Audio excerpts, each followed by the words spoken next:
Ya, saya Dapat Sepandikana kali ini akan membahas tentang manajemen ternak unggas dan RPA. Nah, langsung saja kita mulai dari manajemen ternak unggas. Ya, manajemen yang pertama itu adalah manajemen prapemeliharaan. Prapemeliharaan ini terdiri dari persiapan kandang dan peralatan. Nah, dalam pemeliharaan ini, seperti yang dapat dilihat ya, saya sedang membersihkan peralatan-peralatan yang akan dipakai nantinya untuk kandang. Lalu untuk kandangnya sendiri ini telah dilakukan pengistirahan kandang selama 2 minggu. Hal ini itu ditunjukkan agar kandang ini terbebas dari mikroorganisme yang berbahaya untuk unggas ternak itu. Nah, terus juga dalam pemeliharaan ini itu ada namanya itu eh, persiapan brooder. Nah, persiapan brooder ini itu seperti penghangat untuk DOC nantinya. Penghangat di kandang tersebut ini itu pakai tungku batu bara gitu. Jadi nanti itu disiapkan agar saat DOC masuk itu suhu yang terdapat pada kandang itu dapat sesuai. Tuh.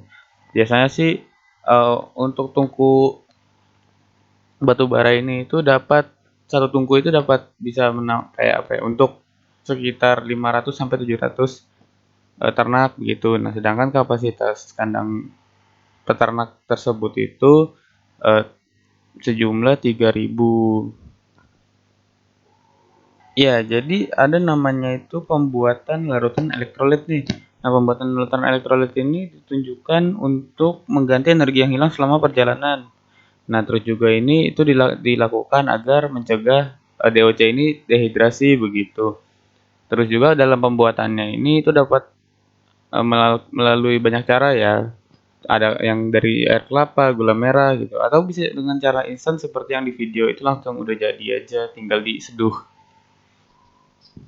Nah, selanjutnya ini ada langsung ke pengisian tempat pakan. Nah, tempat pakannya itu diisi, kalau di tempat peternakan kemarin itu diisi dengan pakan jadi atau ransum gitu. Jenisnya itu crumble. Jadi langsung saja dikasih gitu, kayak satu kandang itu bisa sampai satu karung ya untuk DOC-nya itu.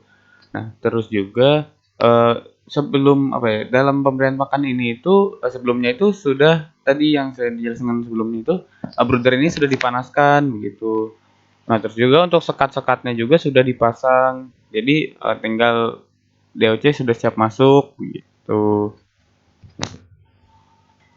Ya, setelah kandang yang tadi itu sudah siap, dilakukan pemasukan DOC ke dalam kandang gitu. Nah, pemasukannya ini dilakukan dari pinggir ya, kalau misalkan di peternakan ini begitu. Jadi udah langsung aja dimasukin itu semua satu-satu itu dari pinggir begitu. Terus juga hal ini itu kayak, kalau menurut Bapak pekerjanya itu sebenarnya nggak usah harus di tengah, soalnya dari pinggir aja itu sudah cukup ya. Soalnya pada saat DOC masuk itu dia akan mencari sumber panas sehingga dia akan menuju ke tengah sendiri begitu, dan juga menuju ke tempat makan dan minum gitu. Jadi cukup dari pinggir aja. Ya, pada saat pemasukan DOC ini juga dilakukan seleksi akan DOC yang cacat gitu, seperti mati atau berbeda warna. Nah, hal ini itu ditunjukkan agar jika berbeda warna itu kan biasanya kayak dia akan diserang oleh DOC-DOC lain gitu. Jadi sudah pasti mati, jadi harus dipisahkan begitu. Terus juga untuk kandangnya ini sendiri itu merupakan kandang dengan sistem open house gitu. Nah, liternya ini itu menggunakan liter jenis sekam gitu. Iya, setelah sekitar 25 hari atau 27 hari pada peternakan ini itu dilakukan pemanenan. Nah, pemanenannya ini itu mempunyai apa ya, standar rata-rata bobot badan itu sekitar 1,2 sampai 1,3 gitu. Nah, untuk kesehatannya itu bisa dicek kesehatannya pada saat ingin dipanen gitu, apakah ada yang cacat ataukah ada yang mati terlebih dahulu gitu. Nah, untuk persiapan pemanenan tersebut ini kayak disiapin kayak timbangan, tali rafia itu harus disiapkan terlebih dahulu begitu, dan juga truk-truk dan boxnya gitu. Nah, sekat juga itu nanti akan dilepas pas sudah saat pemanenan begitu juga. Seterusnya sama juga buku-buku dan pulpen itu harus dipersiapkan untuk mencatat bobot badan. Ya, sekiranya tadi itu adalah garis besar dari manajemen pemeliharaan ternak unggas yang terdiri dari prapemeliharaan, terus pemeliharaan dan pemanenan begitu. Garis besarnya kira-kira seperti itu. Terus kita langsung lanjut ke RPA. Ya, RPA tempat saya praktikum itu adalah RPA eh, CV Guci Randi Jaya. Nah, RPA ini itu terletak di daerah Kecapi gitu. Oh ya, pada saat penanganan ayam yang baru datang itu, RPA ini itu melakukan kayak ayamnya itu dilepaskan di sekitaran kandang gitu. Jadi ada kandang itu khusus untuk menaruh ayam gitu. Hal ini tuh kayak ditunjukkan agar kayak ayam-ayam yang nggak dipotong gitu bisa dipelihara sekitar 1 sampai 2 hari gitu.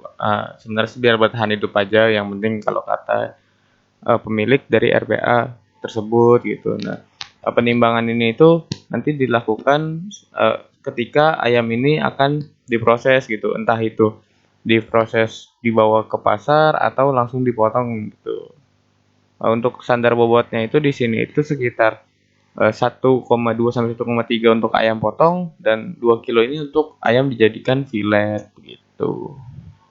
Nah, selanjutnya langsung ke processing dari ayam tersebut. Hal pertama yang dilakukan itu adalah penyembelihan secara halal. Hal ini itu dilakukan dengan cara memotong 3 saluran pada leher itu menggunakan pisau gitu. Nah, setelah disembelih, ayam ini ditaruh di suatu baskom ini agar apa ya semua darahnya itu keluar dengan sempurna begitu. Ya, selanjutnya ayam yang tadi sudah dikeluarkan darahnya itu dilakukan perebusan pada ayam tersebut itu sebentar aja di dalam air panas. Hal ini itu ditunjukkan agar pelepasan bulunya itu berjalan dengan mudah begitu. Setelah ayam yang tadi sudah direbus itu langsung dimasukkan ke mesin pencabut bulu. Nah, ini tuh agar kayak bulu-bulu dari ayamnya itu langsung copot dengan mudah begitu. Bisa dilihat ya alatnya itu kayak gitu ya muter muter. Nanti itu bulunya akan terpental semua begitu. Ya, udah setelah masuk pencabutan bulu itu, nah ayam ini langsung dipotong. Pemotongan ini itu tergantung konsumen ya. Itu ingin berapa bagian, ada yang ingin 8, 6, 4, itu tergantung permintaan konsumen begitu. Ya, setelah dipotong ini itu nanti kalau misalkan langsung ke konsumen, langsung diarahkan ke konsumen. Cuma kalau misalkan nanti itu akan dijadikan filet itu biasanya pala dan ceker itu nanti ditimbang sendiri gitu dan bagian karkasnya juga ditimbang gitu. Nah, kebetulan yang saya videokan ini adalah yang langsung ke konsumen gitu. Ya, sudah sekian dari video praktikum saya. Semoga video ini dapat membantu teman-teman untuk lebih memahami manajemen ternak unggas dan juga tentang processing dari RPA itu sendiri begitu. Ya, saya Dava Sevantigana, mohon maaf apabila ada kekurangan. Undur diri, terima kasih.